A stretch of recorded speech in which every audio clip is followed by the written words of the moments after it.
All right. Hello, everyone. Thanks for joining us for this episode of the Marketing Guides for Small Business podcast. I'm Paul, and today I'm joined by Ian and Virtual Ken, and together we're your marketing guides. So we talked a lot about SEO on this podcast, and I'm not sure if we've ever really done a podcast that covers the basics of SEO, and we won't get through all of it today anyway, I'm sure, but either way, it's a good idea to revisit a topic that changes as much as SEO does. So I'm not suggesting you take time away from building your business to do these things. You really should hire someone that knows what they're doing. But that being said, it's good to know some of the basics because there are more involved things that should be done when it comes to SEO. But as a small business owner, understanding the basics will help you understand what an agency is talking about and help you know what questions to ask and what you should be expecting. So Ken, I'm gonna start with you. So let's start by talking about what SEO is, the components of SEO, and the difference between SEO and SEM. Okay, well, so there's a lot of confusion between SEO and SEM. So SEO stands for search engine optimization, and it's really the process by which you try to get more visibility for your website in search result pages on Google, Bing, Yahoo, DuckDuckGo, the other search engines.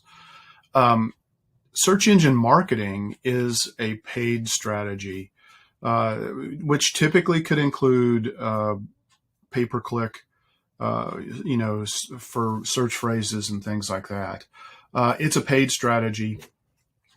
SEO is what we refer to as organic, meaning that it's really the things that you do to your website and the things that happen with your website that are going to help you rank. So how does SEO work? Really, there are kind of three high-level categories that you need to be thinking about. One is the technical, on-page and off-page. So let's start with technical. So first of all, technical is going to deal with, page load speeds, whether or not you have the architecture of your website set up so that it's easy to crawl and understand by the, search engine robots that are going to be hitting your site, using things like schema markup, all of these kinds of things. Then you've got the on-page stuff. And this is the, based on around the content and the pages that you've created for each and every page on your website. You can go in and you can help do some certain things, where there are typically 7 to 11 different kinds of things that we look at from an on-page SEO perspective for each and every page that you want to try to help rank in the search results. And then the off-page SEO tactics, which are typically getting links or signals from other websites or other important destinations on the web that the search engines see as authority. These could be paid, these could be directory listings. These could be links from other websites back to your website. And there's a lot of factors that go into that. So really, to sum that up, SEO is a process of improving your website to generate traffic, while SEM is using paid methods to help you show up in search. It's important to realize that SEO is not a component of SEM. A lot of people who talk to you are selling you SEM. They are not selling you SEO. And so the problem with that is once you stop paying them, the traffic stops, the leads and the phone calls go away. Organic SEO, where you're doing the things to improve how your website ranks, those are an investment in the long haul for your website. And so it's really important to realize that. Anybody who is not clear about that when you're talking to them as a potential vendor, you need to run. And anybody who promises that they can get you on page 1 of the search results page, they can't promise you that. Google, that's a violation of Google's terms. And if they're promising that, you need to run.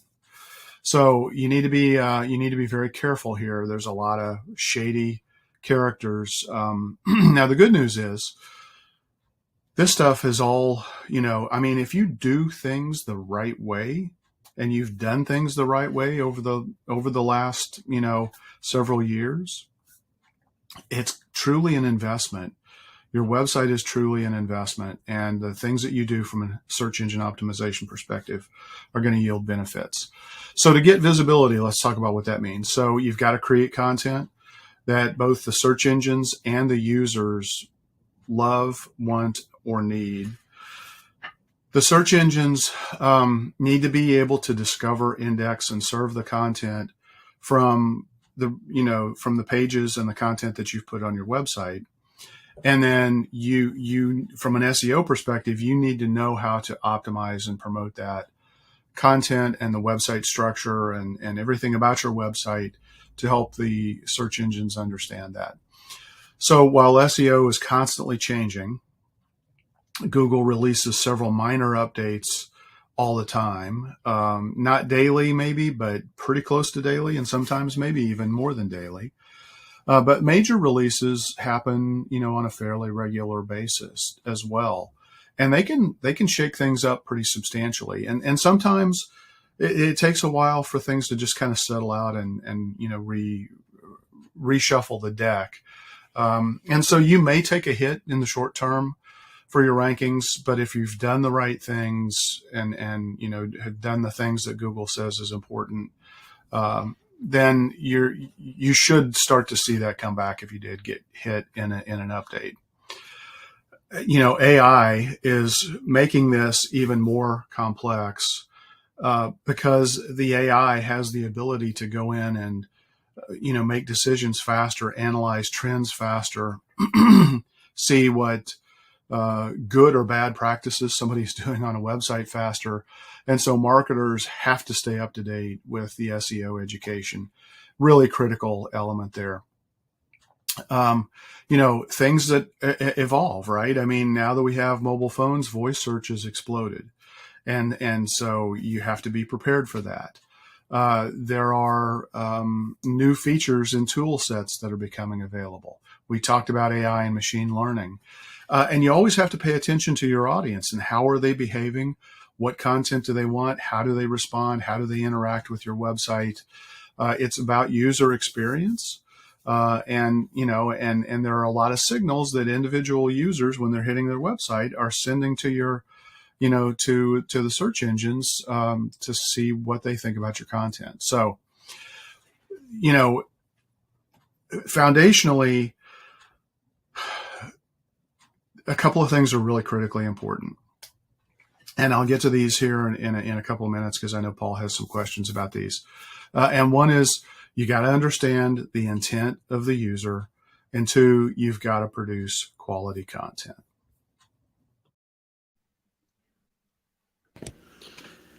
All right. So those were some good points. And, one thing he said, and we've talked about it in the past, is that it's a long-term investment. It's not a sprint. Okay. SEO is not going to produce results next week. It's a long-term process, and you're never standing still. And if you just decide you don't need to invest in this anymore, and your competitor or your competitors continue to invest in SEO, they're going to start to outrank you. So what are your thoughts on that? Yeah. Ken covered a lot there. I think a few points I would just draw out is a really easy way to understand the difference between SEO and pay-per-click is anything you do in SEO so there's two types of traffic. There's earned traffic. You earn the traffic, and I'll explain that in a second. And the other is paid traffic. You pay for the traffic to come to your website. And I'll explain why it's really important to understand this in a sec. But if you consider earned traffic, it means you've done things, as Ken was saying, all the things he talked about, content creation, the way you've built your website, everything like that from an SEO standpoint. In Google's eyes, and we'll use Google as the example because it owns 90-something% of the share of all searches, right? So if you earn Google's trust that you are the best source of information for what people are looking for related to your product or your service, the type of industry you're in, you will earn the top positions for those search results, and that will get you greater visibility in search results and ultimate clicks. And the difference between click-through rates in organic search, those organic search results versus paid, is the difference of like 27. I just have it up on my screen, but a recent study showed click-through rates on organic is 27.6% versus 3% on paid. It doesn't mean paid doesn't work, and it doesn't mean if you're focusing on SEO, you shouldn't also focus on paid in order to also get that traffic and those clicks. But it's really important to understand you have to earn that organic traffic by doing the right things that Google's looking for, and ultimately providing the right information that people are looking for. I think that's really, really important for people to understand. And they're two entirely different economic models. One is, if you look at SEO, it's like farming. You're doing the right things consistently over time that will produce a large amount of fruit and a growing amount of fruit. Paid traffic is much more like hunting. You eat what you kill immediately, but you're constantly having to pay more for every single lead you're getting, right? So can they work together? Absolutely. Should you only be focusing on paid? That's a really, poor way of looking at it, because first of all, you're leaving a ton of money on the table, a ton of opportunities to your competitors. And secondly, ad prices are constantly going up, especially since COVID. We've seen big jumps. So you don't want to get stuck paying for every single lead. It's just bad business. Yeah, and something about focusing on paid traffic versus organic is that paid traffic may be more immediate, but there's a lot of people out there, and I'm one of them. I don't think I'm not going to say I've never clicked on an ad, but I've never converted from an ad. Usually if I click on an ad, it's because I'm searching for something and it pops up, and and this is important for people to understand, I've never heard of that company, don't know who they are. So I may click on an ad and then go do some research and find out more about them and go to their website. And that happens a lot with paid traffic. And so, a lot of times people are like, well, I'm paying for this ad and people are clicking on it, but they're not converting. It's like, well, maybe they're not converting directly, but that doesn't mean that they don't go to maybe one of your social media pages, maybe your Instagram page or your LinkedIn page or your website, and convert from there. That ad may have been their first introduction to your business. So they may not click on that ad and convert immediately, but that ad might be the doorway, so to speak, and they convert later on down the road. And that's called an assisted conversion. And that's important to understand with paid traffic. Yeah. And it's like we all have kind of this understanding of what a wholesome diet looks like for humans, right? I at least I think we've all been trained in this, that at the base, or the pyramid, at the base you have your vegetables, you have your grains, that kind of stuff, and then up at the top, and there's lots in the middle, and of course we have our treats, but up at the top you have if you look at it as a pyramid, you have your steaks and your meat, if you eat that kind of stuff, or your proteins, right? And so just thinking about that as kind of building a holistic online presence, you need your base of farming, which is SEO, but you can also have that added benefit of paid traffic, meaning, like, even if that's not so if you're doing and I know we shouldn't go too far down this path, but there's different parts of the funnel that you can actually attack with paid advertising in a very strategic way. Top of the funnel activity, you can do search advertising, so that you show up in search engines above the organic listings.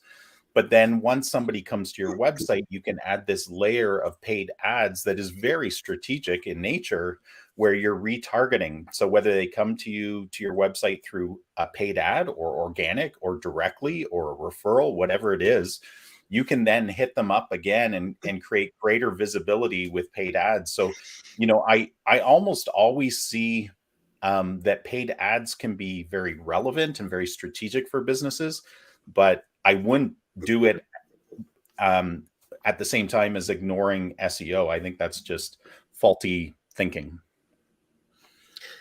Yeah, think of paid traffic as processed foods.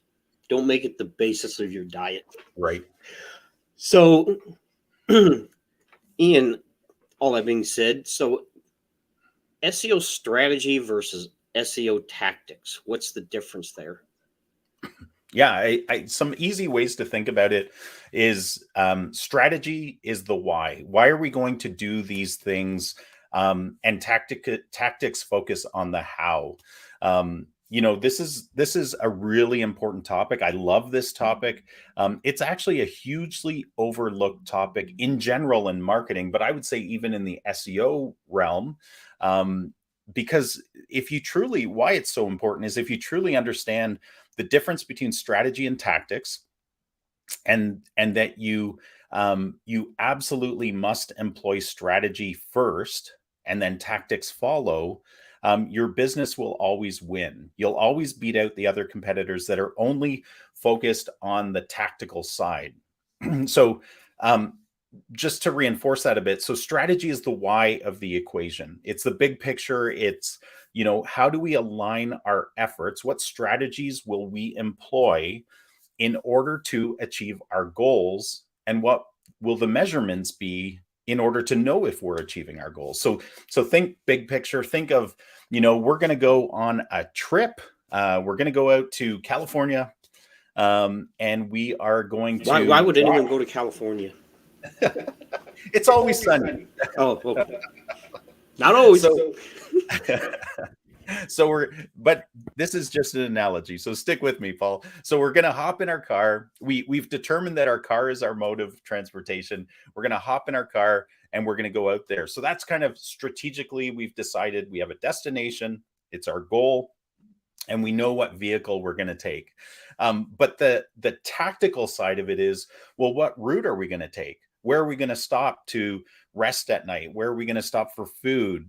Are there things that we're going to, because our end goal is actually to really enjoy this trip and to get the most out of it, are there national parks we're going to stop at along the way? Because that's our interest. There's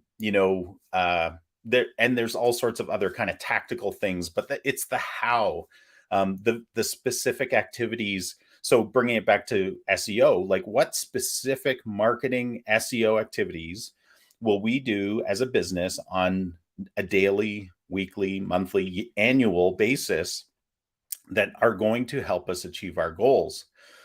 And I think it's really important to understand that when done properly, tactics should always be governed and informed by your larger strategy, by the goal you're trying to achieve and the strategies that you're employing.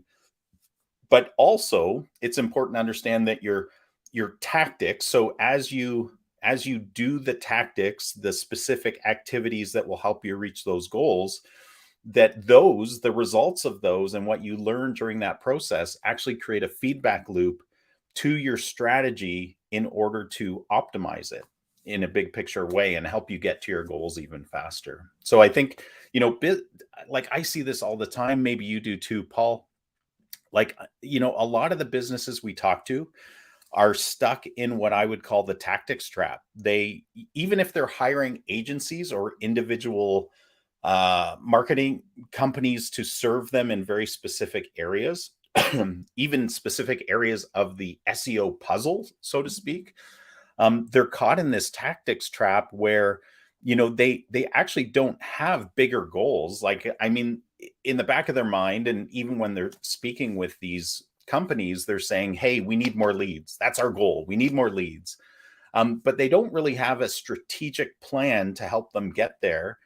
And oftentimes, even some marketing companies do not even think strategically. They're just like, this is how we do it. This is what we're doing. do without stepping back and really understanding the client's goals, who the actual people are you're trying to attract through the SEO process, and what strategies and tactics you're going to employ in order to be successful. And so, you don't want to get stuck in that, because the end result of the tactic trap is that you will always take longer. So there's a huge opportunity cost there, right? The longer you take to get your act together, to get your SEO farm working for you, the more money you're leaving on the table for your competitors, the more resources, time, and energy and money you're going to be spending to get there, right? So, another way to even think about this is to pose the question, what's a bigger time suck? Is it mapping out your plan first, like thinking about that travel plan again? Does it take more time to stop for a second, to map it out, to build a plan, or do you just hop in your car and start driving west? Like, sure, that's spontaneous, but it's not the most efficient and effective way to get there. Yeah, and if you have Apple Maps, they'll drive you off a cliff while you're just hopping in your car and driving. But to bring that into it, let's look at a specific component of SEO. So something we call technical SEO, structured data. So, and it's something a lot of businesses don't understand. And so why would you do that? Well, because it helps search engines understand your website and what it's about. That's why you do it. How you do it is by implementing schema markup. So that'll, and like you said, it can be difficult to do something if you don't understand why you're doing it. You have to know why you're doing something. Yeah. If I can support that, Paul, one of the things I hear a lot of, especially now that, since March, artificial intelligence has taken off, right? Like it really wasn't, if you stop and think about, wow, like when did ChatGPT take off? It was March, right? It's been there for, a while, and we've been playing with it in the industry for a while, but it really took off in March publicly. And so even in circles where I'll be at a networking meeting, I'll even be talking with clients, and they're like, I don't think we need you necessarily to create content for us anymore, because we've got this magical tool called ChatGPT. And then that raises more questions. And this is really in line with this discussion about strategy versus tactics. So a strategy is content marketing to support your SEO effort, right? Google cares about content. The people who are searching for services or products like yours care about content. They need information in order to make an informed decision, and they're looking for information. And so that goes really strongly with SEO efforts. But the idea that I hear out there right now, and I understand the shiny object appeal of this, right? If it can save me a ton of money and time, I'm going to do this as a business. I'm just going to, I'll even pay $20 a month for ChatGPT Pro or Plus, and it will allow me to create whatever content I need as fast as possible, and it will be as good as a marketing company doing it. And what's really flawed in that thinking is, what content are you going to produce? And why are you going to produce it? So I've had discussions with business owners who are thinking of this, and it always comes back to, like, I just ask questions like, so what's your content, your overarching content plan? What keywords from your keyword research that you haven't done are you actually trying to go after? Because keyword research informs the content plan that you're trying to achieve in order to rank for those keywords or those searches or those topical searches. And then, we're not even looking at the quality of content being produced yet, right? Like, and that's a key element as well, is does a tool like ChatGPT give you the quality of content you want? Sure, it might be better than nothing, or it might not be. But I think that really highlights the difference between the tactical approach, which is just produce content, because sometimes in a business owner's mind, they've heard that content marketing is really important. So it's just about producing volume of content. But in reality, you need a strategy that informs what content you're producing, how it's produced, who your target audience is, and what important elements to even include in that content. So hopefully that helps people as they mull over those big questions, because they're important questions and I can understand the appeal of them. Well, and a lot of people, they've heard the phrase content is king. There's a key word missing there, and it's quality. Okay, quality content is king. Shit content isn't going to help you. And the thing is, AI is nothing new. It's been around. It's just now making its way into the world of marketing to a large degree. But search engines have been using AI for years. And keep in mind, AI has caused as many problems as it has solved. It's not a magic bullet. And the other thing with AI is Chat GPT, whatever you use, it doesn't train itself. Yeah. So if everyone's using AI to create content, there's no new content out there for AI to learn from. And I don't know if it has been updated recently or not, but I typed into Chat GPT, who's the president of the United States, and it said Barack Obama. So obviously it is not up to date. It's only relevant up to a certain point. So if you're a type of business that your content is timely, Chat GPT may be a really bad idea for you, So those are some things to keep in mind as well. Yeah. Yeah. I would also add to that, like you talking about quality content is king. I would even add one more word to that, and that's strategic quality content is king. Because again, like, I've this comes up a lot, is like when people are questioning whether they should still be paying an agency to do their content marketing. Well, what are you going to write about? I have thoughts on, I'm in the industry. I know exactly what I should be writing about. Oh yeah, well, tell me some of the topics. And it's interesting because all of the topics are related to what the business owner thinks are important and not what the clients think are important, right? It's kind of, I've heard the term belly button gazing, right? You as a business, you end up looking at yourself more than you look at your customers. And that's a death toll, right? You first of all, it's not going to help you with your organic ranking for what people are searching for, which is the key part of that term. Is it's not, Paul, one of the things I still see it today where clients, new clients who have been investing in SEO, have been getting reports, because it's a standard practice to give some sort of report to a client if they're investing in SEO. And oftentimes, and these are I have to say, I hate to say negative things about other businesses, but there is a problem in the industry that we who are really good at SEO, like you guys and us and others we know, who understand that just giving a report of the top keywords that your website ranks for is stupid.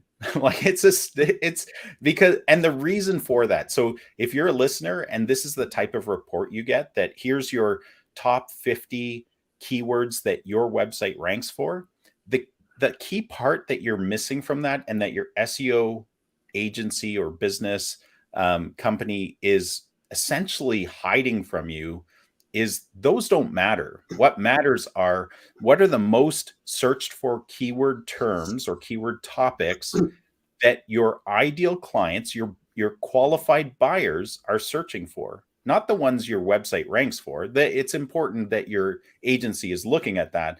But as a business, you don't care. You just want to know truly, are the people that are going to buy from me, how do I rank for the search terms that are most important and most searched for? Because like I see this all the time, Paul, and I quite frankly think it's such a a travesty that this is even being done. Yeah, and something you said about the business writing their own content or using AI to write content is that, first of all, quality of the content you get from AI depends on the prompts. Okay, it's algorithms. It's not a person. It doesn't have the contextual understanding that a person does. So it looks at the prompts you put in and it generates content based on that. And we've seen this and you've seen this where business decides they're going to write their own content and they use a lot of industry Jargon. terminology. And Yeah. your prospects, they don't know that and they don't care about that. And that's not what they're going to search for. And so that content is probably not going to rank. Yeah. Yeah. The other side of that too is that here's the truth about our process, because we're so, and you guys might do this too, but I am insanely jealous isn't the right word, but I'm insanely focused on quality, to the extent that I'm not going to put quality so high that it's actually detrimental from a pricing standpoint for my clients and stuff like that. But the key here is I am so focused on quality that even regardless of where the source of our content is from, and usually we're using, sometimes we might mix in some AI with it, but we're guiding that whole process. But we spend a lot of money on content with really good writers, and it's taken us years to find really good writers that are writing content the way we need it written, at the quality we need it written in. But we still have in-house editors that review the content regardless of its source, because again, like, even if it's a really good writer, if they're not writing it properly for attraction, engagement, and conversion, guided by SEO as well, it's a waste of time, right? Like, you might have a lot of interesting content on your website, but if it's not there for a purpose and it's not written well and it's not edited, garbage in, garbage out. Yeah, exactly. Okay, so we kind of went in the weeds on that. That's good. It's a good topic, though, Paul. You picked a good topic here today. So, question for Ken, Virtual Ken. So, if you want a web page to rank for a particular keyword, you have to understand user intent. When they type something into a search engine, because content for the wrong search intent is not going to rank. So, my question for Ken is, what is meant by user intent? Okay, so let's talk about what we mean by user intent. So at a high level, there's a nice little way to kind of keep track of this, and that is do, know, and go. And that's a concept that search queries can be segmented into those three categories. Again, do, know, and go. So you need to think about your buyer's journey and how are your ideal clients interacting with your website. So the first thing let's talk about are these do types of queries. These are transactional. These are where people are looking to achieve a specific action, purchasing a product, booking a service. These can be really important for e-commerce. So with mobile search surpassing desktop, back in 2015 was the first indication of that, and it still surpasses desktop. Actually, about 57% or so of all searches are happening on mobile devices, either phones or tablets. And there have been major updates based on mobile friendliness of a website and mobile first indexing. And these have been made by Google in terms of the algorithms. So it's important to realize that, people are looking for doing a transaction. A lot of mobile search queries tend to be more focused on research and informational. And then because it's not as easy to make a purchase sometimes, on those devices, then they may continue on. The searcher may actually continue on a desktop or a tablet at a later date to make a purchase. But it's really important to realize that the types of transactions, people are wanting to make a decision. They're looking for a transaction, again, buying something or booking something. The no type query is really informational. So this is where people are in, the know, like, trust, the research phase of their journey, and they're looking for information. It can also be, again, very specific to a reason. Google calls these micro moments. So, for example, people who are looking for, like, what's the wait time on a restaurant? What are the train times, that are available so that they can purchase tickets when they get to the train station, or do they need to purchase them in advance? And it's real-time information that people are looking for. It's again, the key thing is it's information. It can even, you just think about, you're watching a show on Netflix and you see an actor and it's like, oh gosh, I wonder when they were born. Okay, you're going to go on your phone and you're going to type in the name of that actor or actress, and your curiosity is, I want to know when they're born, or where have I seen this person before, and so you want to look up what other TV shows or movies they've been in, for example. So the no is very much informational. Go type queries are where people are looking for a brand or a known entity. And so, if they type in the name of a business, they're looking for information about that business. It could be to schedule an appointment or to go research a product that they know that company offers. The key thing is, you got to think about it, and you have to be able to look. We don't have control over the buyer's journey anymore online. They have our clients have way too much access to way too much information. They control their buyer's journey. All we can do is build an intelligent set of paths that we hope people follow. And it's difficult to fully track this because, you have to look at, kind of intent. When you look at, when somebody hits a website, how did they get there? They may have gotten there from, a do or a no type of a query. Even if they didn't take that initial call to action, it's hard to trace that path. So we just have to do the best we can.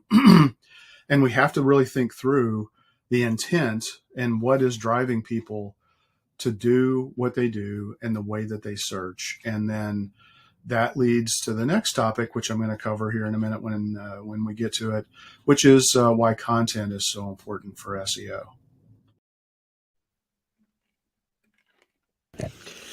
Yeah, and so maybe one of the ways to kind of understand this is, if you want to rank for a certain keyword or a certain search phrase, go type it into Google and see what kind of content is ranking. And that will help you, because, like I said, if you write the wrong type of content for a particular search term, it's not going to rank, because, Google's going to show the search results for what they think. And this is important to understand, I think, is that really Google kind of determines search intent.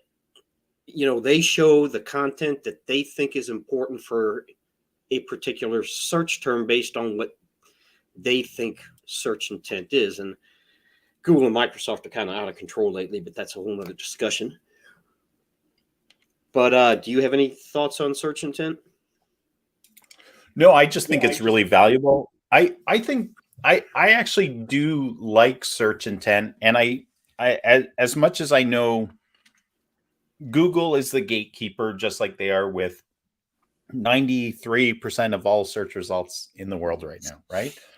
And so they're trying to determine search intent, but I actually think it's smart and I think it's a good policy because um, if you can understand the search intent of someone, you can provide better information, and I think that's what Google's doing it for. And I think the not that Google is altruistic in all ways. I'm not trying to suggest that. That would be naive, but I think from a search engine standpoint, up till this point of time in history, Google is trying to produce the best end result, search result for a searcher, because as long as they do that, they will maintain this extremely dominant level of uh, who people go to get their search results. And that right now, that's Google, right? Yes, there's other players. Yes, AI is being introduced into search engines now, but Google's doing that too. So I don't foresee any dramatic changes to that, but maybe it will. They had a major But fail with their rollout. yeah, they did. It's actually kind But of funny. that's not surprising, right? I mean, it's a new technology. Again, has it affected people's search, where people go for search yet? I No, don't think so. no. And but the search intent is really important because and I think it's important for the business and the SEO companies. It doesn't matter to the consumers or the businesses buying from other businesses because they don't care. It's only about, well, if you understand the search intent on certain key terms and phrases, then you can provide better content that will again help you show up for those searches as the better solution to their problem. So I think I think it's really important. But for the businesses out there, as long as you're hiring a good SEO company, this should be taken care of, right? Yes, definitely. So, Ian, SEO myths. There's thousands of them out there. And some of them aren't really myths so much as outdated information, things that used to be valid and worked and now are no longer valid and don't work. And like I said, there's thousands of them out there, but what are some of the most common ones that you see? Yeah. I mean, so I'm actually, this probably doesn't even fit within your framework of how you were asking the question, Paul. So I apologize. But I think for our listeners, I would classify them as two types of these myths. One is the first bucket is real myths versus perceived myths in general. And then the second type or bucket is what I would call like geeky myths versus real world myths. And so we in the business, I mean, we live, breathe, eat SEO all day, every day. It's our superpower, right? It's what helps us achieve really great results for our clients. And so in that world, I'm going to call that the geeky myth world. We look at all sorts of things that have traditionally affected results in search engines. Things like, are there delays when you do a new website? Does Google basically penalize new websites? Do they penalize duplicate content? Does advertising on Google ads help you with your organic rankings? Does tabbed content on your website make for bad rankings? Does Google use Google Analytics in your search result rankings? Does domain authority matter? All of those. But I think for the users listening, I don't think those are important. I think myths that I run into where it's faulty thinking or they've heard that these things don't matter, but they're massively important. So we can go back to the geeky ones if we want to, Paul, but I really want to cover these ones because I think these are really vital for business owners to understand and not get sucked into. And the first one is SEO is irrelevant. There's like, if you do searches on is SEO relevant or something like that today, you'll see polarizing results, but there's a lot of faulty thinking out there. Another one is keywords are irrelevant. And neither of those are true. SEO is super relevant because of the statistics that show that, more people click on organic results than the paid results. So again, we've talked about that. I'm not going to go into it.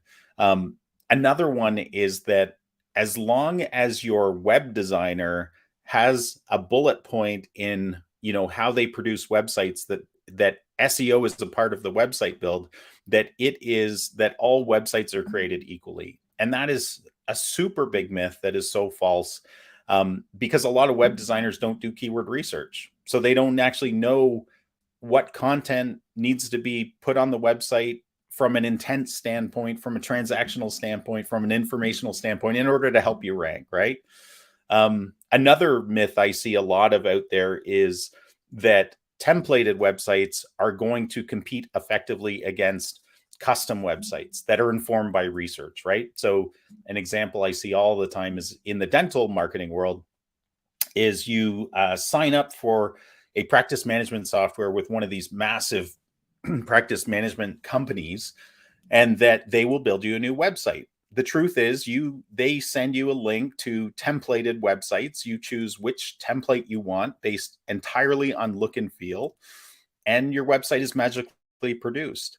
It's produced exactly like every other company that they've done it for. There may be some fields that are updated, meaning your dental practice name is updated.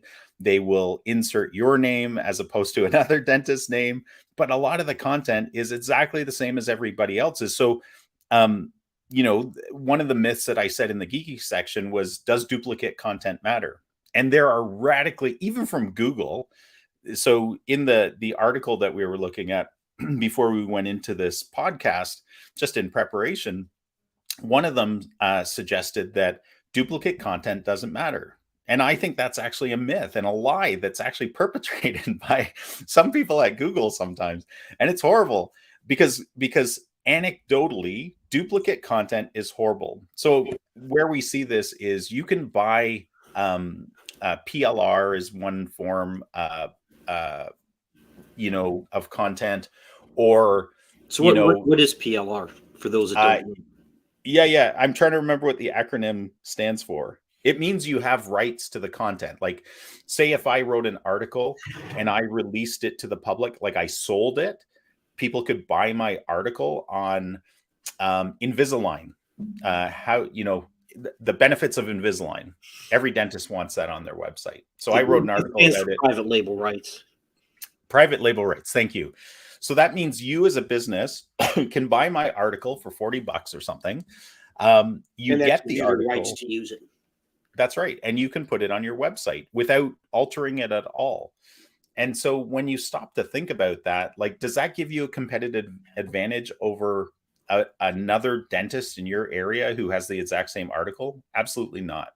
Will it help you potentially if you have that article and nobody else in your geography hasn't that same article? It could, but again, it's a flawed way of thinking.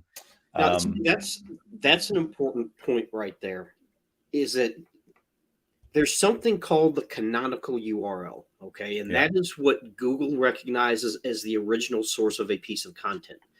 Yeah. So there's a difference between,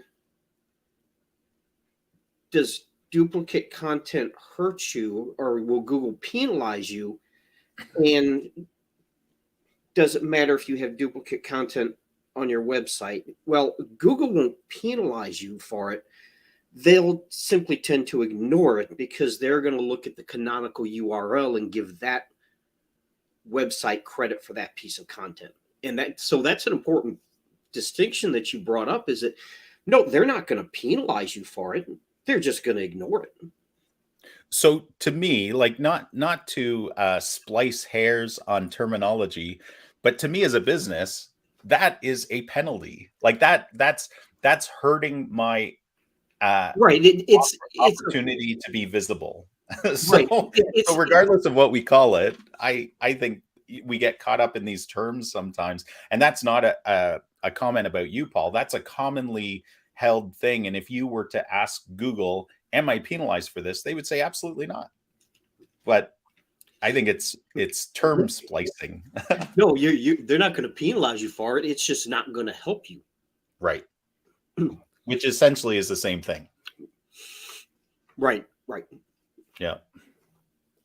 So I don't know. Did you want to go down into some of the geeky terms, or is that Um, I just find like I find because we in the SEO world we have not arguments. We have passionate debates about some of these topics, and sometimes I step back and I go, these are stupid. Like, why are we wasting one iota of energy talking about this when we actually know that, okay, yes, Google says they don't penalize us, but it certainly doesn't help us. So, why go down this path of arguing about, highly technical things that really don't affect right. anything? If So, you're working with an agency that understands these things, you as a business owner shouldn't have to worry about them. That's why you're paying the agency. absolutely. Yeah, like so just an example, like some of the things I that we geek out on are things like does domain authority matter to Google? And again, this is term splicing. Like, does Google care how long your website's been around? Absolutely.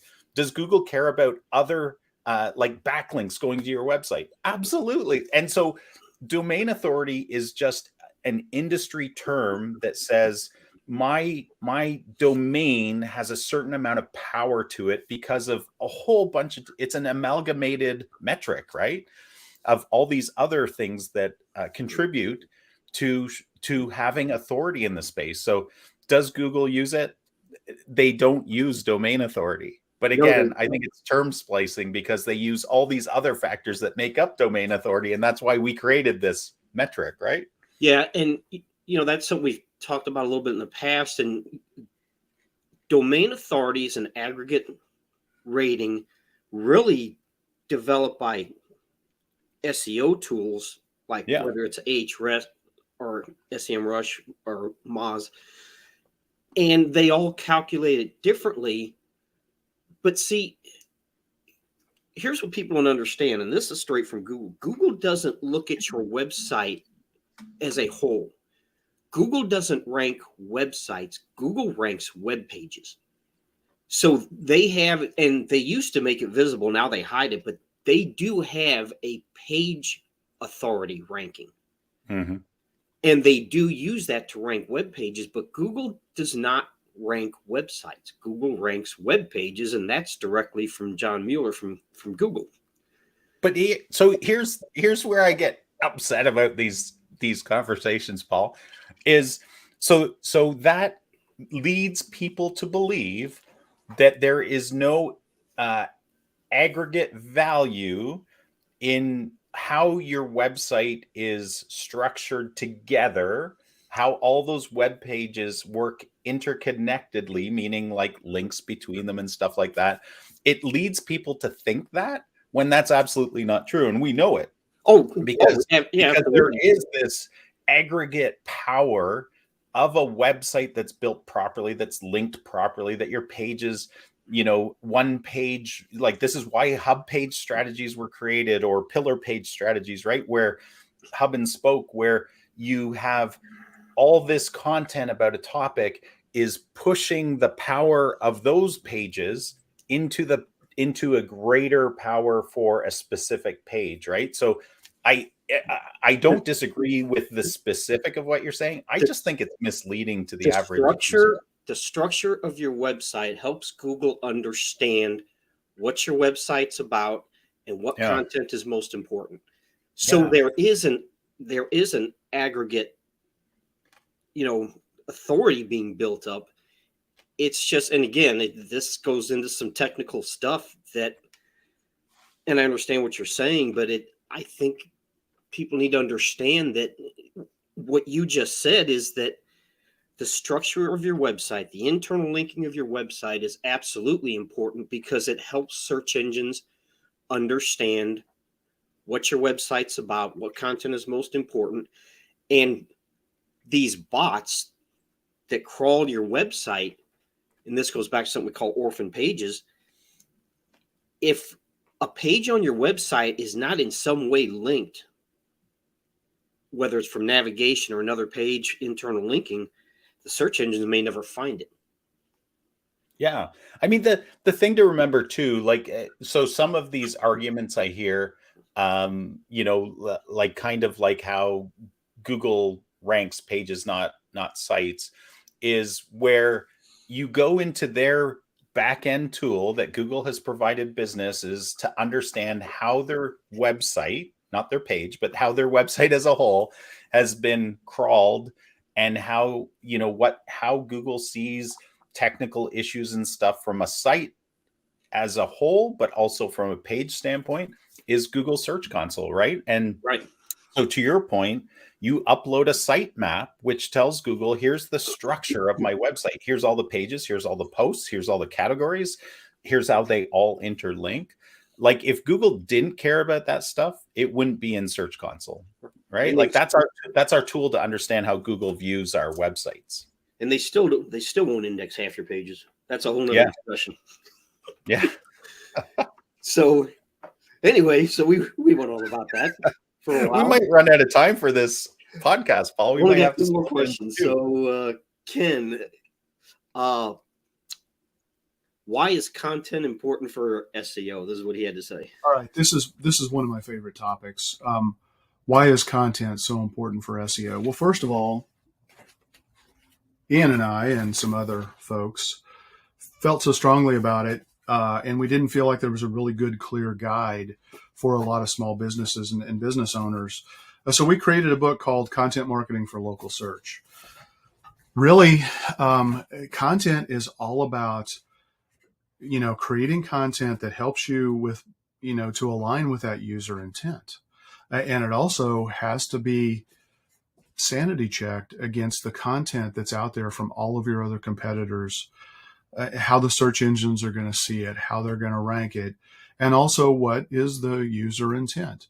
And so content is the critical piece of allowing you to get search visibility, which should improve your rankings and therefore should improve your traffic. But you got to know how to optimize your content. So organic search, it ultimately comes down, content and SEO are partners in this. They are critically linked. So content, there can be a variety of different types of content. It has to align again with the buyer's journey. So it has to be informational. It has to have transactional aspects to it. Really, I think it can come in so many different forms. We lay this out in the book as well. It could be audio, it could be text, it could be video. But it really has to educate, entertain, enlighten, teach, or help people take that action to make that next step, which could be, booking appointments, which is really the number one goal. Most people say they want the phone to ring or they want a form submission. They want booked appointments. Now appointments take the shape of different, based on your industry. It could be a reservation. It could be an appointment. It could be scheduling an estimate. But again, how does that happen? Well, you got to have content that the search engines and the users, the humans, can find. And so when you look at what Google does, and Google owns 92% of all search traffic right now, it processes almost 7 billion searches per day. So there's a ton of content out there. And so, Google is constantly evolving this, and it's trying to deliver the best, most meaningful results and useful results that are relevant to the searcher when they're typing in that search phrase. So that's why you have to think through your content strategy. And Google even gives us a guide in terms of what you need to be thinking about and what you need to be doing when you're creating content. It has to be useful and informative. So for example, if you're a restaurant, including, your location, your hours of operation, how people can order online, do you have outdoor seating? All those things are so important. That's useful and informative information. Is the information on your website more valuable and more useful than other websites? So again, when you're thinking about this on a national level or an international level, this can be really, really hard, right? At a local level, you're trying to convince people, why, and the search engines, why they should hire you to repair their roof or to fix their plumbing needs or whatever business niche you operate in. It has to be credible. By credible, there have to be authoritative sources that are saying this is a credible, important website. That comes from reviews. It comes from citations from business directories across the web. It comes from other websites saying, you know what, this website's important, and therefore I think this content is important on the website, so I'm going to link to it. Having information about the author of the content, the business owners, building trustworthiness is really important. The content on your website has to be of quality. It has to have, it has to load fast. It has to be structured properly. It has to be long enough to make sense for both the users and the visitors, as well as the search engines. And it's got to give them a great experience. And the search engines want to see that people say, okay, well, this page was good. I'm going to go look at these other pages, and build the dwell time and see if people are actually going to other pieces and other parts of the website. Those are signals that the content and the website overall is high quality and has value to them. And then, just the visual appealing aspect of it, making sure that you have simple things in place like, social media widgets, or are you regularly updating your content so that you're continually providing new and fresh content. When we get back to quality, this is where the on-page stuff comes in a little bit too, I think, because if you put a web page out there or a blog post and you don't do the on-page stuff, Google's going to look at that and say, yeah, they don't care enough to do the right things. So why should I care enough to deliver this page as a quality search result? Now, that has to be taken in context, because you're not living in a bubble. If there are other websites and other competitors that are making those investments, then you could be in real trouble when it comes to the visibility and the power that content can provide for your search engine optimization on your website. Really, I just want to leave you with this, that SEO value of content depends on how useful, informative, valuable, credible, and engaging that it is. All right, so those were some good points. So, Ian, speaking of content, what are some of the essential pages that a website needs? We've been talking about post and informative content, but there's some pages that a website absolutely should have. And what are some of those pages? Yeah, I'll fly through these because I know it's an important topic, but I think we could even break this out into another podcast. But your homepage is absolutely the most vital page you have on your website. It's the page that will get the most organic traffic. It's ultimately, what every other page on your website is pointing to some degree. And it's the landing page or the landing spot that a lot of people come to when they're, your Google business profile will point to it. Your directories will point to it. Your LinkedIn profile will probably point to it. So it's really, really vital. So the content on your homepage is vital. Landing pages, I think, are really important as well. And that's for paid ads. We always look at that as a standard practice, but even for organic, I think having landing pages that are highly specific for a specific topic, but focused on conversion, that you're not watering down what's on that page. It's highly focused on, a specific problem that somebody has and you're trying to solve it. Services or product pages, like as a category, meaning if you have multiple categories of products or services, you should have a page specifically that gives an overview of that category of products or services. So for a dentist, this would be, cosmetic dentistry would be a service category page, and under there you would probably have braces, implants, and some other, veneers and some other services. So think about that from your own business standpoint, whether it's dental or not. And then having specific detailed pages for every single product or service is really important as well, because that's essentially what those are the pages or the topics that you as a business they're most important to you, because that's what people will be buying from you. But from a consumer or B2B standpoint, that's what people are looking for help with, right? So you need those pages. An About Us page. This is it always seems like an afterthought, but this is a really important page, especially from a search standpoint, because Google wants to know information about your business, and it's drawing from different sources. And so having this on your page as the authoritative source of who you are as a business is really important. And I would even add to that if you are trying to position yourself as an authority in the space individually, like you want to create subject matter experts in a space for your particular industry, you need to have author pages as well, which I think are just a subset of About Us pages.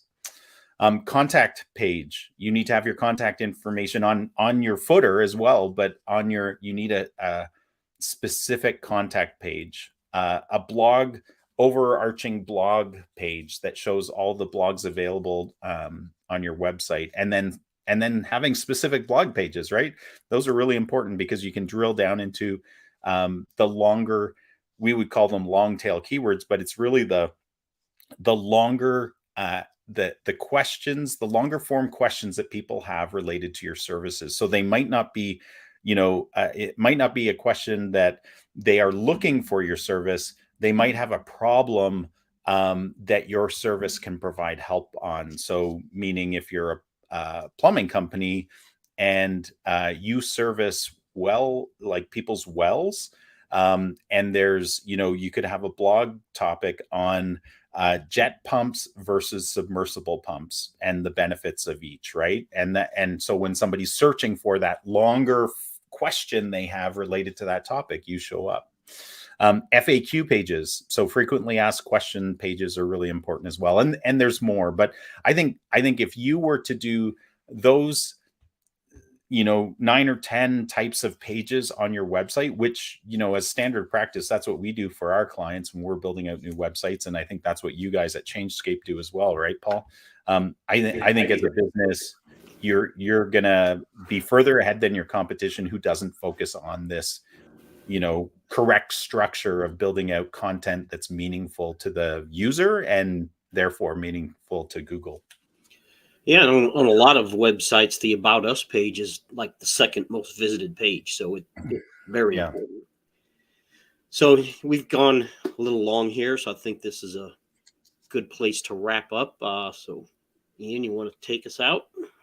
Sure. Thanks for listening today.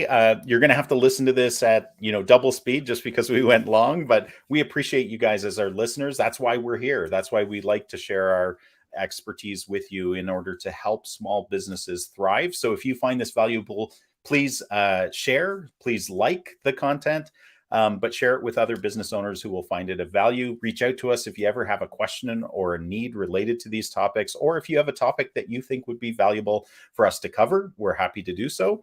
And until next week, we would recommend that you keep calm and mark it on.